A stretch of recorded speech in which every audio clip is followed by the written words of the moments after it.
Hoje nós vamos bater um papo com ela, que é autora de 5 livros, terapeuta há 29 anos. Como eu mesmo disse, ela é chamada aí pela filosofia espírita como médium, uma pessoa com clara evidência que possui uma conexão forte com o mundo espiritual. Alguns cientistas chamam isso de sobrenatural. Nós vamos chamá-la pelo seu nome, Cristina Long. Seja muito bem-vinda, Cristina. Você está bem? Eu que agradeço, eu estou ótima, estou feliz aqui de participar do programa hoje. Ô, Cristina, você já está vendo alguma coisa aqui no estúdio? Já adianta para nós, já adianta. Diretamente não, eu tenho uma mediunidade bem específica que quando as pessoas perguntam, aí eu me conecto com a pessoa e eu começo a ver. Entendi. Ela perguntou no comecinho, né?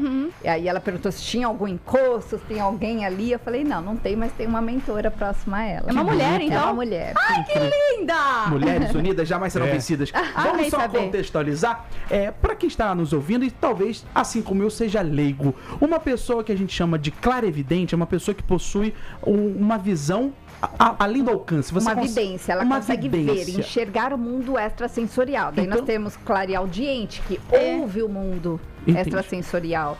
Temos os sensitivos que sentem, tem várias outras tipos de mediunidade. E esse mundo nada mais é que o mundo dos espíritos, para aqueles que acreditam. Sim. O mundo que muitos chamam de fantasma, outros chamam de assombração. É o extrasensorial, né? Aquilo que você normalmente não vê. Tem, por exemplo, pessoas com mediunidade olfativa, elas conseguem sentir cheiros, por exemplo, de um obsessor. É mesmo? Eles têm cheiro de enxofre? Eles têm um cheiro de enxofre, meio fédido, assim, meio ruim.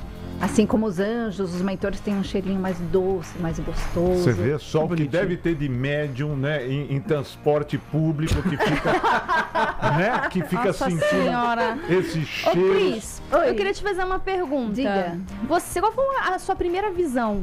E como que você reagiu? Você se assustou? O que você viu? O que você sabia, sentiu? Inclusive, que era um espírito, né? Eu não sabia. A primeira vez que eu vi, eu tava no quarto com a minha mãe e eu vi uma mulher toda de branco me olhando. Ela ficou ali umas 2, 3 noites. Aí eu ficava olhando pra ela, eu tinha uns 5 anos. E aí toda vez que eu virava e chamava a minha mãe e olhava, ela desaparecia.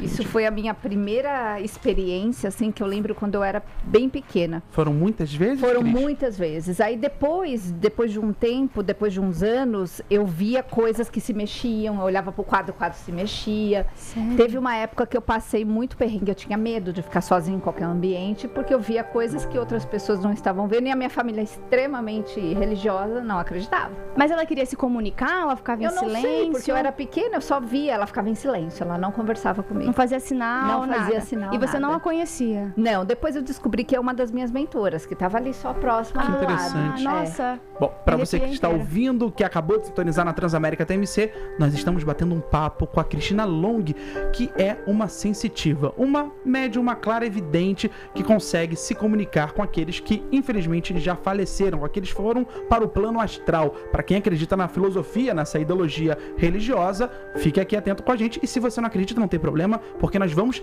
tentar descobrir ao máximo possível, tirando as nossas dúvidas com a Cristina, que descobriu essa habilidade bem pequena.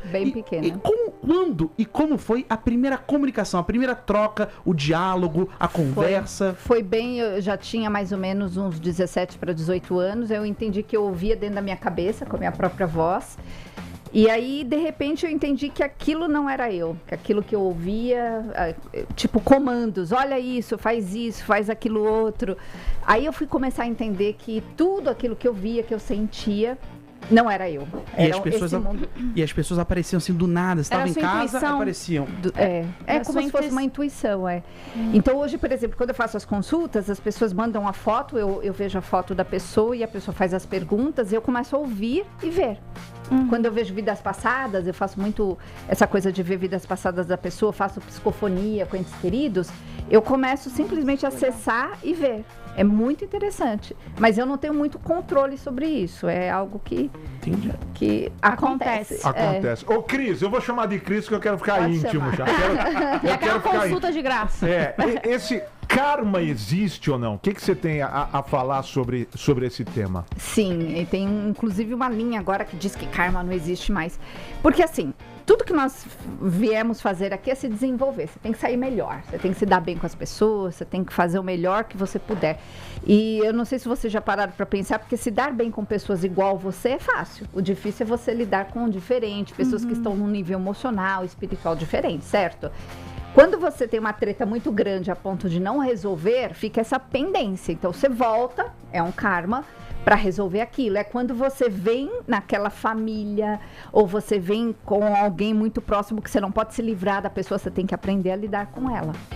Então, isso pode ser considerado um karma. Por exemplo, a pessoa também que tem um problema físico, é porque ela meteu os pés pelas mãos, na maioria das vezes, numa vida passada, e tá tendo que resolver. Então deixa eu só voltar aqui e salientar esse ponto importante. Uma família de 5 pessoas, vamos lá, avó, os 2 pais, né? Sim. E 2 filhos.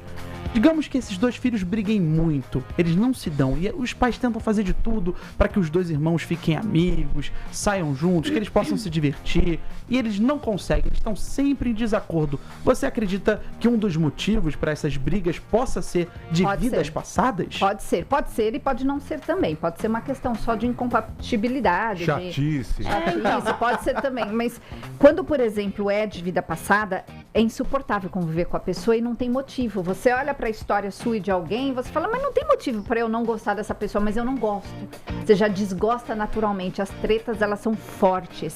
É algo que vai muito além da parte daquilo que você consegue controlar. Mas você tem que ser amigo da pessoa ou você simplesmente... Você tem que aprender a respeitar. É respeitar. Tipo assim, eu posso não querer contato e tal, mas eu não necessariamente tenho que ser amiga dela para resolver esse karma. Exatamente. Eu achei uma ótima filosofia de vida. Temos que respeitar todos, né? Independente do que tenha acontecido, a gente respeita. Exatamente. Muito bom. Marcelo Batista, você é filho único? Eu sou filho único. Ah, por isso ele não se identificou.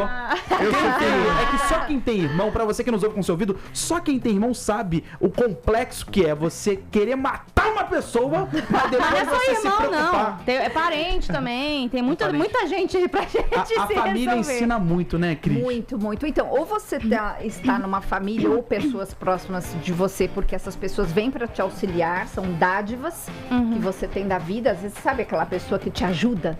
É uma dádiva. Ou você tem uma pessoa que vai ser realmente aquela que te testa com todas as forças para você ganhar resiliência e não tretar de novo, né? E não levar para uma vida novamente.